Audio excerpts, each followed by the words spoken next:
अस्सलाम वालेकुम बच्चों, आज हम लोगों ने आज का जो सबक पढ़ा था उसका रिव्यू मैं आपको दे देती हूँ।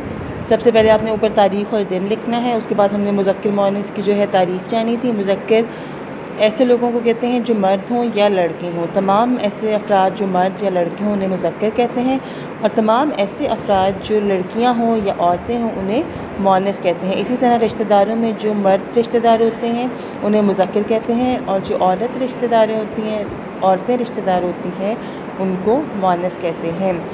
फिर उसके बाद हमने पढ़ा था कि दादा मुज़क्किर है या मुअन्नस है। आप सबने मुझे बताया था दादा मुज़क्किर हैं। फिर उसके बाद हमने उसका मुअन्नस ढूंढा था दादी। फिर आप लोगों ने लिखा था ताया मुज़क्किर था और इसका मुअन्नस हमने ढूंढा था ताई। अगला लफ्ज़ इन्होंने हम दिया था अम्मी। मैंने आपसे पूछा था, आप सब ने मुझे सही जवाब दिया था कि अम्मी मुअन्नस है। अम्मी का फिर हमने मुज़क्किर ढूंढा था और अम्मी का मुज़क्किर था अब्बू। उसके बाद हमने खाला का मुज़क्किर ढूंढा था खालू, और फिर वो नीचे लिखा था खालू। उसके बाद हमें मिला था लफ्ज़ भाभी लफ्ज़ भी मुअन्नस था और उसका मुज़क्किर हमने लिखा था भाई। आप सब ने ये काम कर लिया था। अगले कॉलम में आइए, मामू मुमानी, नाना नानी, चचा चच्ची, बहनोई बहन, फुफ्फा फुफ्फी। ये आप सबको ज़हन नशीन हो गया था मुज़क्किर की भी तारीफ़ और मुअन्नस की भी तारीफ़। और आप अगली क्लास में मैं आपसे पूछूंगी कि मुज़क्किर किसे कहते हैं, तो आप सबको इसका जवाब आना चाहिए। और फिर मैं आपसे पूछूंगी मुअन्नस किसे कहते हैं, और आप सबको इसका भी जवाब आना चाहिए। इसके अलावा मैंने आपको बताया था कि जानवरों में भी मुज़क्किर मुअन्नस होते हैं, जैसे कि बंदर मुज़क्किर था और बंदरिया मुअन्नस थी। घोड़ा मुज़क्किर था और उसकी मुअन्नस थी घोड़ी। अस्सलाम वालेकुम दोस्तों, आज हम लोगों ने आज का जो हमारा टॉपिक था, जो आज का हमारा उन्वान था, वो मुज़क्किर मुअन्नस था। सबसे पहले मैंने आपसे कहा था कि किताब के ऊपर अपनी तारीख़ लिखें, दिन लिखें। फिर उसके बाद मैंने आपको बताया था कि कुछ जानदार अशिया मुज़क्किर मुअन्नस होती हैं, जबकि कुछ बेजान अशिया भी मुज़क्किर और मुअन्नस में तफ़रीक़ उनकी होती है। मिसालें भी दी थी। फिर हम लोगों ने बिरयानी, रोटी, जमात, देर, आवाज़ और इसकी पहचान भी मैंने आपको बताई थी कि इन अल्फाज को आप जुमलों में इस्तेमाल करके देखें।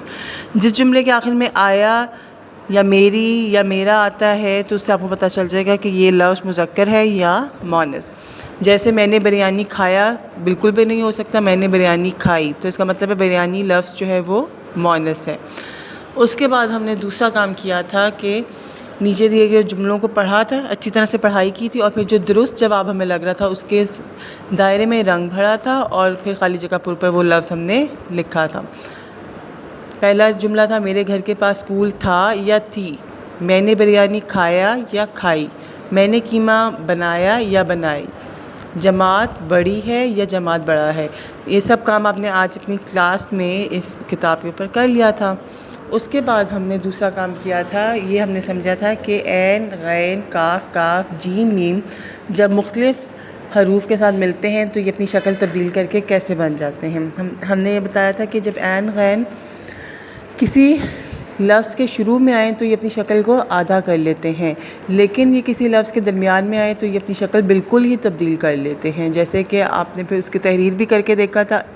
इतर लिखा था, औरत लिखा था, मायनी लिखा था, जमा लिखा था। फिर उसके बाद मैंने आपको बताया था कि काफ और गाफ और लाम अगर ये किसी लफ्ज़ के शुरू में आएँ तो ये अपनी शक्ल को आधा कर लेते हैं या गोल कर लेते हैं। गोल होके इनके साथ इनके डंडे लग जाते हैं। जैसे हमने लिखा था काफ अलिफ का, तो काफ की शक्ल गोल हो गई थी, उसके साथ उसका डंडा भी लग गया था। इस तरह फिर हमने देखा था कि जीम और मीम और चे, हे, खे जब किसी हरूफ के साथ मिलते हैं तो ये अपने पहले वाले हर्फ को एक तिरछी लाइन में तब्दील कर देते हैं। मिसाल के तौर पर जब हमने बज लिखा तो जो बे की आधी शक्ल थी वो नहीं लगी, बल्कि एक टेढ़ी लाइन, स्लैंटिंग लाइन जो है वो जीम के साथ जुड़ गई और बज लिखा गया। ये सारा काम आपने आज क्लास में कर लिया था कॉपी पे।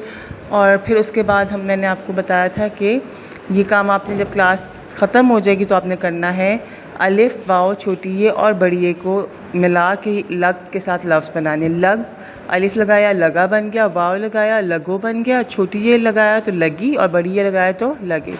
ये हमारा आज का काम था। शुक्रिया।